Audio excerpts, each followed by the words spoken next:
Telepathy is as real as texting. Despite loads of evidence supporting its reality, conventional science rejects mind-to-mind communication because they can't explain it. The following is an explanation, a model for how telepathy works. This model can explode the current materialistic mindset. How does it affect you?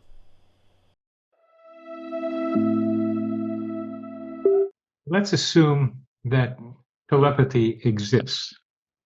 Just the assumption. There's plenty of evidence to suggest that, and if you've thought of someone and they contact you by telephone, text, or social media, you kind of know that, especially if it happened in a short period of time. I heard a person the other day who knew that someone was going to call her the next day, and that happened. So this is a form of telepathy, somehow knowing what's going on and the intentions of somebody else's mind. Today I'm presenting a model of telepathy. It's not a theory. It's a model for how telepathy might work. They differ, model and theory. A model is a descriptive thing and more easily tested than a theory. A model is a simplified representation of reality or a part of it, while a theory is well-substantiated explanation of some aspect of the natural world. A theory provides an explanation for a phenomena or set of phenomena, while a model tries to describe how something works or behaves. In other words, a model is a tool for representing or simulating a system, while a theory is an explanation for why the system behaves in a certain way. I'm not doing a theory today. An example of a theory is the theory of evolution, which explains how organisms change over time through the processes of natural selection and genetic variation. This theory was proposed by Charles Darwin and has since been supported by a large body of evidence from fields like biology, genetics, anthropology, and paleontology. An example of a model is the stages of psychotherapy, a model which I developed in two books called The Structure of Individual Psychotherapy and Learning Psychotherapy. This model recognizes that words like psychoanalytic, psychodynamic, cognitive, behavioral, and existential, and all the many other verbs or adjectives for schools of therapy are just adjectives. They describe a brand of psychotherapy. I wanted to know just what is psychotherapy itself? What's the noun of psychotherapy? So I wrote these two books, and the basis of both books was that psychotherapy is a process that can be divided into stages. First stage, engagement. Second stage, pattern search. Third stage, change. And the fourth stage, termination. And each stage has a goal. And the goal of engagement is to establish the therapeutic relationship. The goal of pattern search is to look for maladaptive patterns, which, if changed, would yield results that both the client, the patient, and the therapist think are valuable to change. And then after change, the change has substages. Giving up the old pattern, initiating the new pattern, and then maintaining the new pattern. And then termination, say goodbye, as I did recently to a patient I'd seen for years who had gotten all of the patterns changed that she had wanted to change, and it was time to say goodbye. So that's a model. It doesn't say how psychotherapy works, like why people change through psychotherapy. That's still an area of questioning, but there's some evidence that the therapeutic alliance is very important in the change process, but there's yet more theorizing to do and more data to collect about how psychotherapy works. Here I will present a model for telepathy, a description of how it works, but not a theory of how it works. I think the model can inform a theory, but the model can be tested itself. Well, let's take an example. I was at dance one time, and somebody I knew pretty well was telling me how she had this boyfriend and she really loved him, but things happened and he stopped communicating with her. They lived in separate places. She had to move out of where they were living. And she very much wanted him back. So she said, I set up some smoke signals. That was her phrase. I set up some smoke signals to have him call me so that we could get back together again. Well, not too long after she sent out her smoke signals, he did call her. And the last I heard, they were on their way to getting married. Well, how did those smoke signals get to him? And you could say as many statisticians or people who are skeptical or people who don't believe telepathy is possible say, well, it's just a random thing. It would have happened anyway. She just did one thing and he did the second thing, but there wasn't really a relationship between the two. And there's no arguing with people who believe that. That's just the way they think. But I'm suggesting that telepathic experiences happen often enough. I mean, when I hear about two good friends having the same dream the same night, and they're telling each other about it the next day, that's pretty good evidence that there's something else going on between two minds like that. And the data is there. It's just one of the problems with telepathy being accepted is that we don't have an explanation. And a lot of people want to have an explanation. Well, I have an explanation in the terms of a model. And like a lot of models, there are basic assumptions to it. And this model has three basic assumptions. One of them is that each of us has a higher self. Another one is that our Earth has our mental atmosphere, which I call the psychosphere, and other people have used the same name for the same thing. And a third variable that's usually important, but not always necessary in telepathy, is a strong interpersonal relationship. Well, I'm going to show you some slides that illustrate some of what I was just talking about, and be able to show you something about what I'm trying to be able to say in this model for telepathy. Well, this model has several variables in it, as I mentioned, and what we will do is peer behind conventional reality. This is a wood cutting by Flammarion, rendered in color by Houston physicist. It's in Wikipedia common area, and what it illustrates is this guy has his body in regular reality and his mind over in something else. And he's peering through this, and people get to looking beyond regular reality into other dimensions of reality in various ways. Meditation is one, psychedelics is another, and there are many other ways. And we will be talking about an aspect of the reality that is not accepted in current reality, but is, as you will see, I think, part of current reality that we just ignore and don't see. And I suggest to you that our mental atmosphere exists, that the psychosphere exists, and that each person has a higher self, and that strong interpersonal connections are usually necessary. And in order to find out there's been a telepathic communication, one person has to tell the other person. And as I mentioned, telephone and text and social media are common ways in which telepathy is recognized. Well, what's the psychosphere?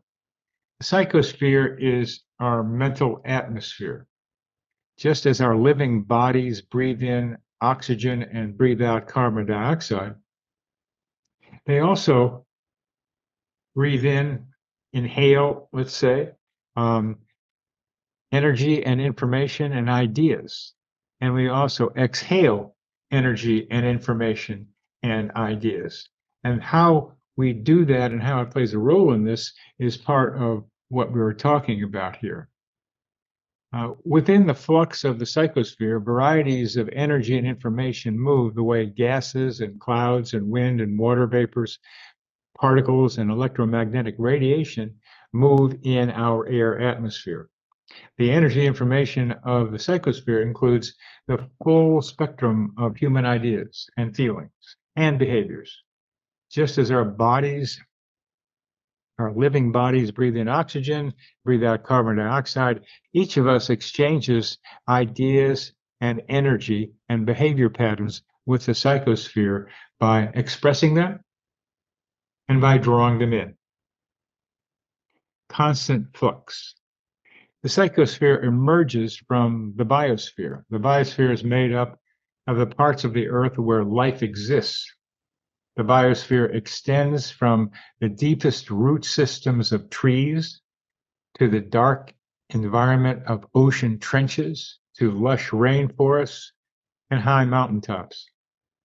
The solid surface layer of the earth is the lithosphere, stone. The atmosphere is the layer of air that stretches above the lithosphere. The Earth's water on the surface, in the ground, and in the air makes up the hydrosphere. The psychosphere is a part of nature just as are the lithosphere, the hydrosphere, atmosphere, and biosphere from which the psychosphere emerges. The psychosphere emerges through and is constituted by the interaction of human minds, as well as the consciousness of plants, animals, and the consciousness of Earth itself. I propose that our interconnectedness takes place through the psychosphere, and that a model of telepathy can be developed to research the workings of the psychosphere.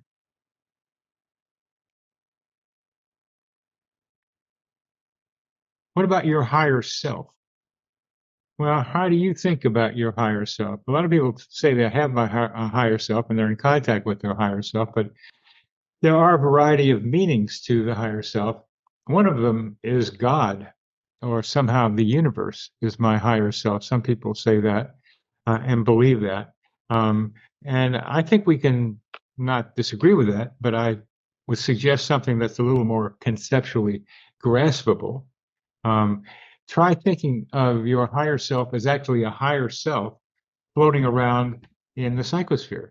That is an aspect of you that's floating around in the psychosphere. And because it's higher, it has a broader perspective on what's going on with you and the world around you than you can have being on the flat land that is our Earth. The close interpersonal relationships are often parent and child, other family members, close friends. But occasionally I hear stories of somebody picking up something about somebody else they don't know and rushing to their rescue or some other dramatic thing happening. But most of the reports are from people who can tell each other that they've had a telepathic connection with the other person, and then they know that something happened. At least it begins to confirm it.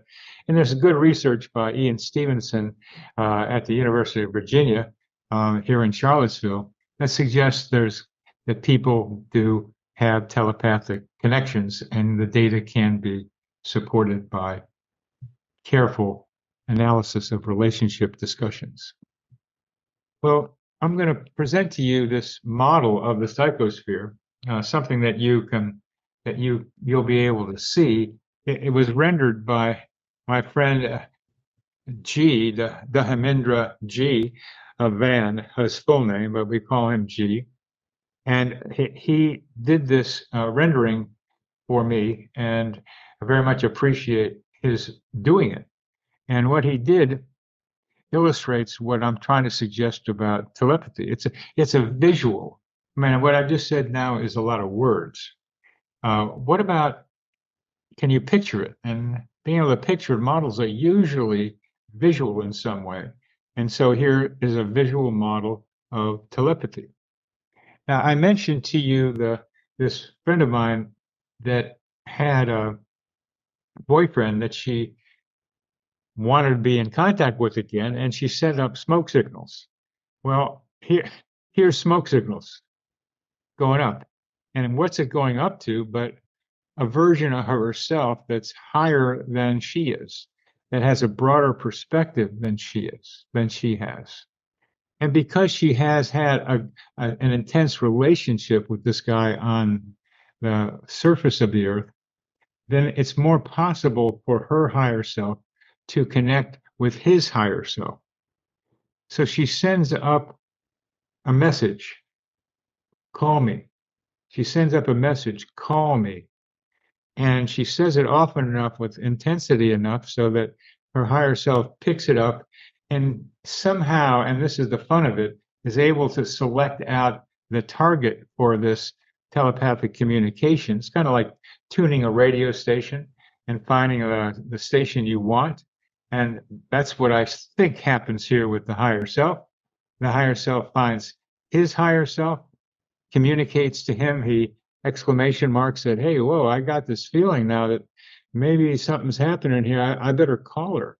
And so he starts thinking, well, okay, he feels a nudge. He feels maybe a voice talking to him. Something says, hey, she's still interested in you. She wants to get back with you. Her heart is calling out to you. She's saying, please call me. So his higher self filters that information, sends it down to his lower self here on the planet, who gets that message, and then he calls her.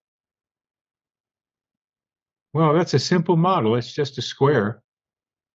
It makes some assumptions about the psychosphere. This background here is to represent the psychosphere. And there's lots of stuff going on in the psychosphere. And I'll talk about that another time when it's a way of explaining simultaneous independent discoveries. It's also a way of recognizing and explaining how if you think about somebody or think about something, some cool idea, this has happened to me enough times to laugh about it. So I come up with some great idea and then I found out somebody else had thought of it, is thinking about it, and will be thinking about it. And one of those ideas is the psychosphere. I mean, I thought it was a good name and put it out there, but then I get information that this term has been around for at least a century, describing the same phenomena, this mental atmosphere that's all around us. So there are other words or ideas, but one of the important things to recognize is that many discoveries are done independently, people not talking with each other in different places around the same time. But that's for another time. And that's to continue to describe what goes on in the psychosphere, where I think there is a lot of activity. So that's the story for today. That's my description of what the psychosphere has to do with telepathy and what relationships have to do with telepathy and what emotion has to do with telepathy to push those ideas out into the psychosphere. And, you know, I'd be interested in your responses to this, because this takes a big step towards saying telepathy is not only real, but it's something that we can understand how it works and maybe even test out how it works. This psychosphere is our mental atmosphere, like a hologram of cosmic consciousness.